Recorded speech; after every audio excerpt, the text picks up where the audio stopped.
Bismillahirrahmanirrahim. Assalamualaikum warahmatullahi wabarakatuh.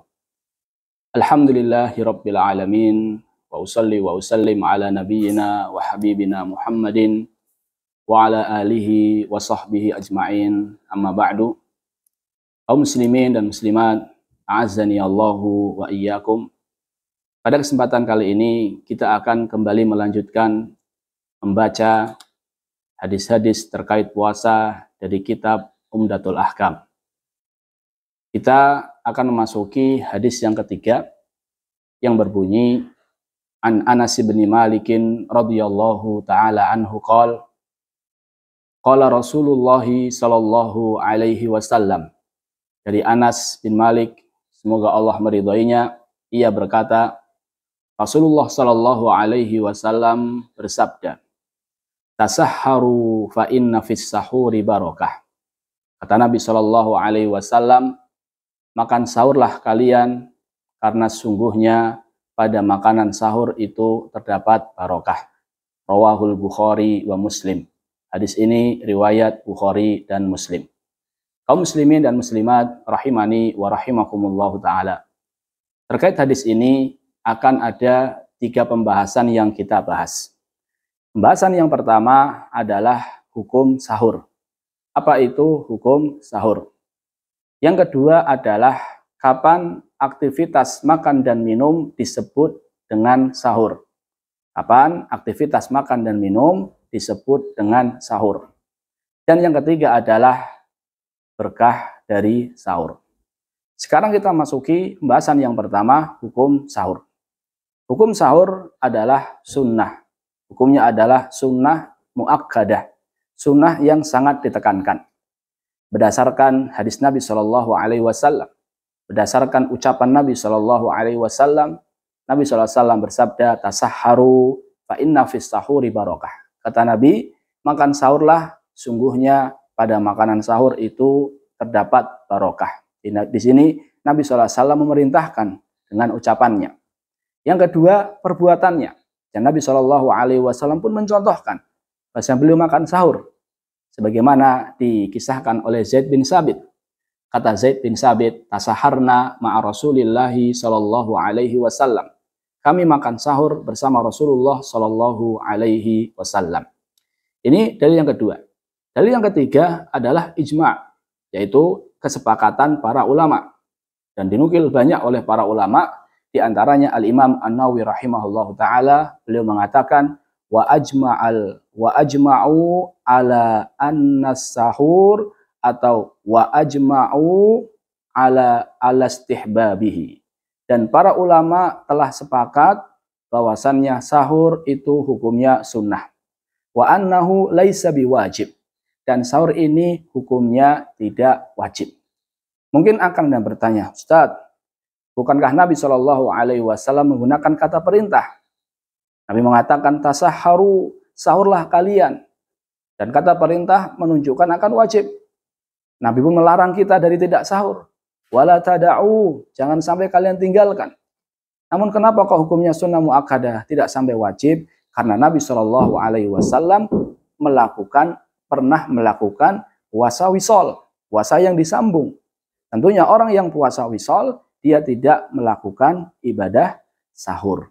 Ini hukum sahur. Jadi hukum sahur adalah sunnah muakkadah. Walaupun sunnah muakkadah tidak sampai kepada wajib, namun sudah selayaknya bagi setiap muslim maupun muslimah, dia tidak meninggalkan makan sahur. Karena Nabi SAW melarang kita dari meninggalkan sahur. Dan Nabi SAW memotivasi kita agar kita makan sahur. Ustaz, berat saat sahur. Kalau jam segitu harus makan, berat. Dikatakan ibadah sahur itu tidak harus makan banyak, tidak harus minum banyak. Jadi sekedar meminum seteguk air itu sudah dikatakan sahur. Sekedar makan 1-3 butir kurma itu sudah dikatakan sahur. Sudah mendapatkan pahala dari sahur. Sudah mendapatkan keberkahan sahur. Karena Nabi Shallallahu Alaihi Wasallam bersabda, wala tada'u, jangan kalian tinggalkan sahur. walau an yajra'a ahadukum jur'atama. Walaupun salah seorang di antara kalian hanya sekedar meneguk seteguk air. Jadi jangan sampai ditinggalkan walau hanya sekedar minum air. Dan yang perlu disampaikan di sini, sahur itu hukumnya sunnah muakkadah. Jadi jangan sampai seseorang yang dia ketiduran sehingga tidak bangun sahur, kemudian dia mengatakan saya tidak puasa. Ditanya kenapa tidak puasa? Saya nggak makan sahur. Tidak, ingat, sahur itu bukan syarat sah puasa. Ketika Anda ketiduran atau Anda tidak makan sahur, maka puasanya tetap sah. Ini pembahasan yang pertama. Pembahasan yang kedua, kapan aktivitas makan dan minum kita disebut dengan sahur. Kapan aktivitas makan dan minum kita bernilai ibadah sahur. Setidaknya ada dua hal yang perlu diperhatikan. Yang pertama adalah kita makan dan minum di waktu sahur. Jadi kalau kita pengen ibadah kita disebut dengan ibadah sahur, maka makan dan minumnya di waktu sahur. Kapan waktu sahur? Ada tiga pendapat. Ada yang mengatakan dimulai dari pertengahan malam. Kita anggap jam setengah 12. Ada yang mengatakan dimulai sepertiga malam terakhir. Kita anggap jam 2. Ada yang mengatakan seperenam malam terakhir. Kita anggap jam 3. Kita ambil pendapat seperenam malam terakhir, yaitu jam 3. Kalau kita mengambil pendapat makan sahur dimulai jam 3, berarti siapa yang makan sebelum jam 3, jam 2 kah atau jam 1 kah, maka itu belum disebut sebagai ibadah sahur. Jadi ibadah sahur harus di waktu sahur. Ini syarat pertama.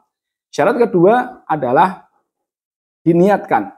Diniatkan untuk melakukan ibadah sahur. Jadi bukannya sekedar makan, bukannya sekedar minum, namun harus ada niat bahwasanya yang saya makan, yang saya minum ini dalam rangka ibadah sahur. Dan niat itu tempatnya di dalam hati. Ini dua hal yang dengannya makan dan minum kita disebut dengan sahur. Pembahasan yang ketiga adalah barokah sahur. Apa barokah sahur? Kok Nabi mengatakan fa inna fis sahuri barokah? Apa maksud barokahnya? Ibnu Rajab dan ulama lain menyebutkan di antara bentuk keberkahan sahur.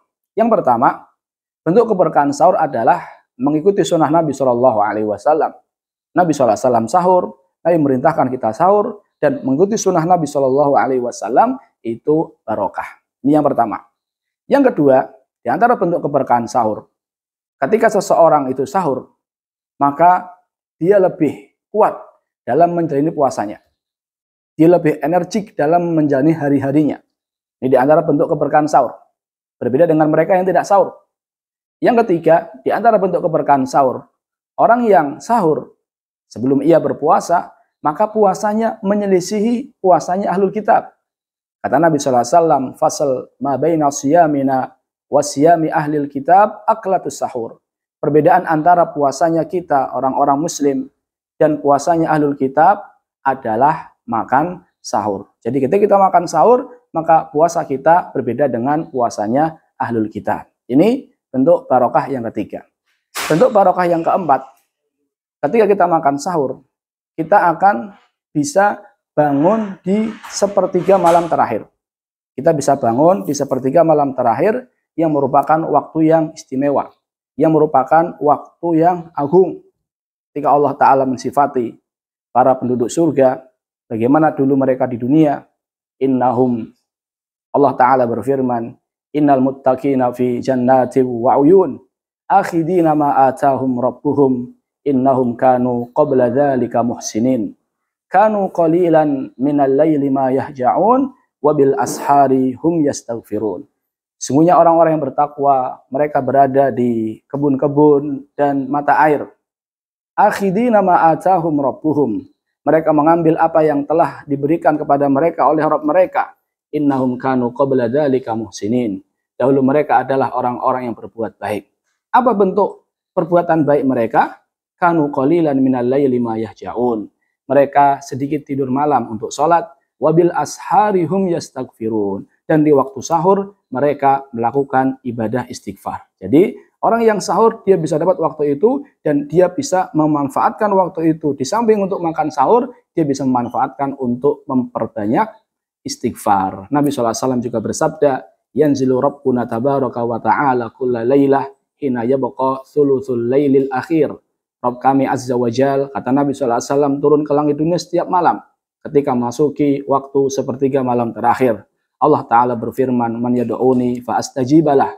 Siapa yang berdoa kepadaku akan kukabulkan. Wa man yas'aluni fa u'tiyah. Siapa yang minta kepadaku pasti saya beri. Wa man yastaghfiruni aghfirlah. Dan wa man yastaghfiruni fa aghfirlah. Siapa yang meminta ampun kepadaku, maka akan saya ampuni. Jadi orang yang makan sahur bisa mendapatkan waktu yang istimewa tersebut.